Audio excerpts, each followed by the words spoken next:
최근 경쟁 입찰을 통해 K9 도입을 결정한 루마니아가 또 다른 한국산 화력 체계를 구입하기로 하여 화제가 되고 있습니다. 바로 대한민국이 자랑하는 세계 최고의 MLRS K239 천무인데요. 이로써 루마니아의 주력 포병 체계는 메이드 인 코리아가 될 것으로 보입니다. 루마니아 무기 관련 최고의 공신력을 지니고 있는 군사 전문가 다시안 드라코는 지난 1월 26일 한국과 루마니아가 체결한 K9 계약 안에는 K239 천무의 잠재적 구매도 포함되어 있다면서 최소 180대의 MLRS를 구입하게 될 것으로, 천무는 2017년에 루마니아가 구입한 하이마스의 전체 프로그램 코스트보다 4배나 더 저렴한 대안을 제공한다라고 했습니다. 2017년 루마니아는 12억 5천만 달러, 우리 돈 1조 7천억 원으로 하이마스 발사대 54대를 비롯한 각종 탄약과 하이마스의 사격 통제 시스템인 AFA-DTS를 구입했습니다. 후속 지원을 포함한 각종 패키지 구매였기 때문에 하이마스 발사대의 정확한 대당 가격은 알 수 없으나 발사대 한 대에 들어가는 패키지 개별 금액은 대당 309억 정도로 환산할 수 있습니다. 탄약을 제외한 순수 천무의 대당 가격이 30억 선임을 감안하면 다시안 드라코의 말처럼 천무가 하이마스보다 4배나 저렴한 대안을 제공할 수 있다는 것은 틀린 말이 아닌 것이죠.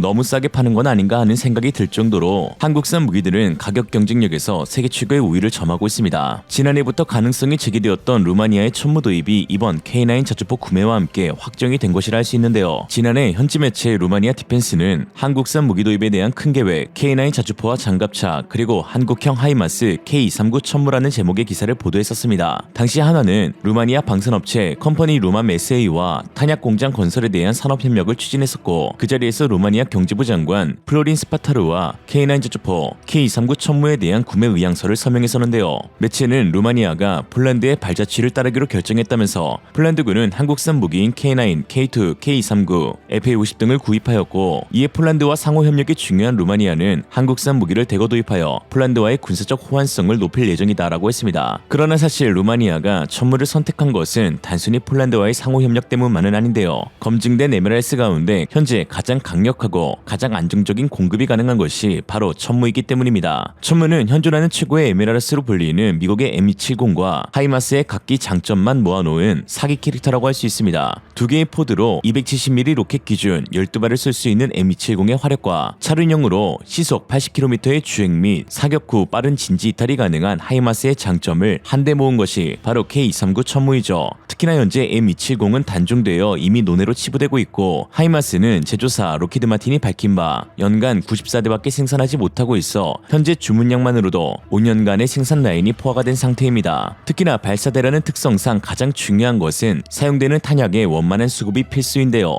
사실 발사대일 뿐인 하이마스나 천무는 가격이 그리 높지 않지만 발당 1억에서 많게는 10수억까지 달하는 로켓 미사일은 MLRS의 화력을 결정짓는 가장 중요한 요소라고 할 수 있습니다. 문제는 주요 생산국인 미국이 현재 극심한 탄약 생산 부족 문제를 겪고 있다는 것입니다. 현재 미국은 우크라이나 전쟁을 비롯한 이스라엘 하마스 분쟁으로 인해 수출용 탄약들은 물론 자국 내 비축량마저 동인한 상황입니다. 상황이 얼마나 심각하냐면 미국과 일본이 하이마스 연합사격 훈련을 진행하던 중 탄약이 고갈되어 갑자기 훈련이 중단된 초유의 사태까지 벌어지고 있습니다. 미국, 일본의 공동훈련으로 진행되던 다연장 로켓 실사격 훈련이 중지되는 것은 이례적이었는데요. 그만큼 현재 하이마스와 하이마스용 로켓 미사일을 구매한다는 것은 하늘의 별 따기와 같습니다. 돈이 있어도 구하지 못하는 품귀 현상이 지속되고 있는 것이죠. 이는 대만을 보면 잘 알 수 있는데요. 대부분의 무기 체계를 미국에 의존하고 있는 대만 역시 최근 거금을 들여 미국산 장비들을 구입했지만 계속해서 인도가 지연되고 있어 심각한 안보 위기 상황에 놓였습니다. 지난 1월 24일 미 싱크탱크 카토에 따르면 대만은 미국에서 하이마스, F-16 바이퍼, 에이브람스 전차 등 190억 달러, 한화 약 25조 원어치의 무기들을 구입하기로 했으나 계약 후 4년이 지난 지금 아직 한 대도 받지 못한 장비도 있다고 합니다. 특히 싱크탱크는 다른 대륙이나 국가에 비해 대만의 배송 일정은 더욱 미뤄지고 있는데, 이는 미국의 현재 주된 관심이 우크라이나 그리고 이스라엘에 가 있기 때문이라고 하였죠. 하이마스의 경우 대만이 약속받은 대기 일정은 4.5년이었는데 이는 유럽과 인도태평양 그리고 중동에 비해 더욱 긴 시간이라고 하였죠. 대만의 상황을 보다 보면 참 우리나라가 자체적인 군사무기 개발 역량을 지니고 있음에 감사할 따름입니다. 없는 것 빼고 다 있다는 무기백화점 한국이기에 전 세계가 화약고가 된 지금 빈틈없는 자주국방력을 갖출 수 있게 된 것이고, 더 나아가 무기 수출 호황까지 누릴 수 있는 기회를 얻게 된 것이기 때문입니다. 대만은 한국 방산 기술의 집약체인 KF-21을 두고 자국의 기술진들의 노하우가 반영된 결과라며 되도 않는 국뽕에 취해 있었는데,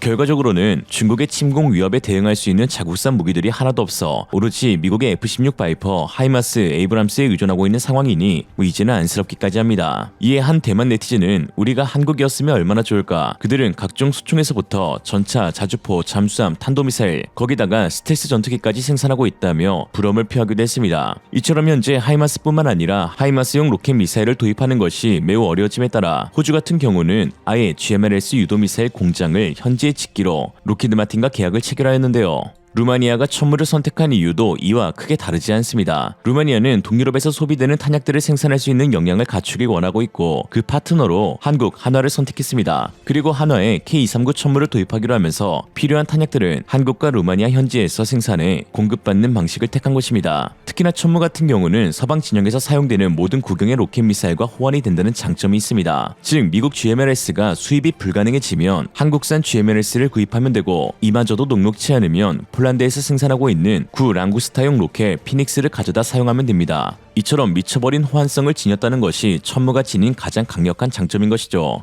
해외에서 역시 천무의 호환성을 두고 높게 평가하고 있는데요. 한 해외 네티즌은 전 세계에서 가장 다양한 구경을 사용할 수 있는 멀티플 MLS라면서 천무를 소개했습니다. 해당 이미지에서 천무는 무려 12종의 로켓 미사일을 사용할 수 있다고 했는데요. 130mm 무유도 로켓에서부터 구경 600mm의 전술탄도 미사일까지 사용할 수 있는 폭넓은 호환성이 바로 천무의 숨겨진 장점인 것이죠. 하나 사두면 상황에 따라 전술에 따라 요긴하게 사용할 수 있는 만능 MLS인 것입니다. 이렇게 말씀드리면 야 하이마스도 똑같지 않냐 하실 수 있는데요. 그러나 하이마스는 227mm M26 로켓 시리즈, 270mm M32 GMLS 시리즈, 300mm 프리즘 미사일, 그리고 600mm AT즘 전술 탄도탄 딱 이 4종의 탄약만 호환이 가능합니다. 이에 사실상 천무는 하이마스나 M270의 대안이라기보다 상위 호환적 지위를 지니고 있는 또 하나의 게임 체인저라고 볼 수 있는 것인데요. 한국 무기에 대해 박한 평가를 내리고 있는 중국에서도 천무만큼은 인정하고 있는 뉘앙스입니다. 최근 중국 군미천하의 고정 패널로 출연 중인 군사 전문가 백몽천은 자신의 개인 채널에 천무에 대한 분석 영상을 게시했습니다. 백몽천은 K239 천무는 하이마스나 M270보다도 훨씬 뛰어난 무기체계이며 국제적인 경쟁에서 매우 강력한 능력을 지닌 무기체계라고 극찬하였습니다. 对于韩国的天武来讲还是很有点特点。天武的设计应该来说是参考了美国的 M270 和海马斯。那么这两款火箭炮呢，这一段时间确实让大家觉得好像很有名，或者说是在战场上的效果是很突出的。那么但是我们说韩国的天武呢，它其实是结合了海马斯跟这个 M270 的优势。M270 呢，我们说它实际上采用的是履带装甲底盘。那么这样的底盘呢，当然野外通过性比较好，但是这个机动性啊。那么韩国的天武呢，采用的是这个卡车6轮的这个高机动卡车的底盘。那么这个底盘呢，我们说虽然其实要比海马斯要大，但是呢，它跟海马斯一样，在维护保障、在公路机动、在这个战略投送上面还是有天然的优势。那么另外呢，就是跟海马斯相比呢，天武的火力单元要多一个，就是海马斯实际上我们说可以视为一个火力单元，天武是2个火力单元，所以它的火力跟 M270 是相等的。也就是说，它具备 M270 的火力的同时呢，一定程度上在机动性上面是跟海马斯接近的，火力上面它是有压倒性优势的，多1倍嘛。而且我们说韩国方面在这个天武的设计制造的过程中，一方面它完全的兼容美制 M270 和海马斯的弹药，还有一点呢，就是它自身其实也形成了完整的弹药的生产这个产品线。无论是从这个122的，甚至我也看到了107毫米，包括130毫米的这口径，而且我们是230的、220毫米的、227毫米的，包括最大的可能600、700毫米，这些方面其实韩国方面都是搞定了的。到韩国在半岛的这个炮兵这种力量的对比里面呢，有很长一段时间并不占绝对优势。虽然这2年其实我觉得韩国方面在数量上虽然没有形成压倒，但是在质量上，尤其是在信息化程度这些方面还是有了明显的优势的。而且呢，我们说韩国的火箭炮也好，韩国的这个传统的深管火炮也好，其实一直是有压力，甚至我们说是有实战的应用的。这些呢，都使得韩国在发展天武的时候，它的这个指向性也好，包括它的这种我们说经验的消化也好，很大程度上要比西方，包括这个进出阵地的速度，甚至我们说它的这个装填这块。那么美国方面呢，海马斯也好， M270 也好，其实生产线已经长期是处在一个相对低的这个运行的速度上，但是天武不一样。那么韩国的这些地面装备的整个生产线是全部打开，而且韩国这些年呢，一直也强调自主来设计制造相关的装备，所以韩国的天武的产能是能够保证的。那么这些加到一块儿，那那么我们说会使得天武在国际竞争里面具备很强的这种能力。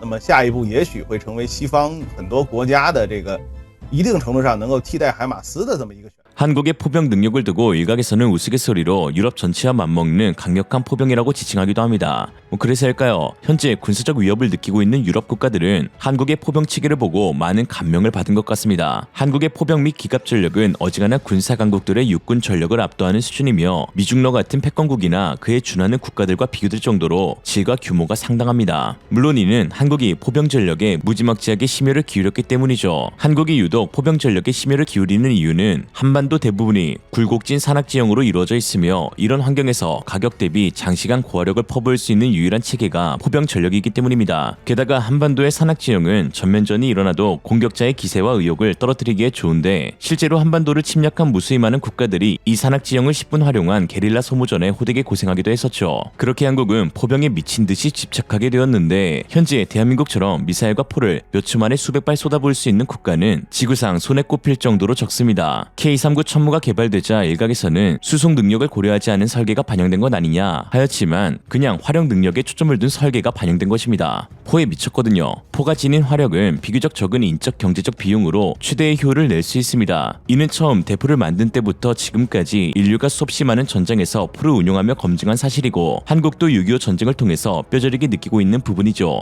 6.25 전쟁은 우리나라에게 화력 강국이 되어야 한다는 잊지 못할 교훈을 남겼습니다. 이에 그동안 한국은 포가 있으면 바퀴를 달고 바퀴가 있으면 포를 달아왔던 것이죠. 사실 한국이 약한 건 사실입니다. 약 빨고 화력에 미쳐 있었으니까요. 오늘의 한 줄 평, 핵이 하나도 없다고 미사일 10,000개 쏘면 돼. 이생으로 리얼리즘이었습니다. 여러분의 생각은 어떠신가요? 현명하고 지혜로운 여러분의 의견을 지금 댓글에 남겨주세요. 감사합니다.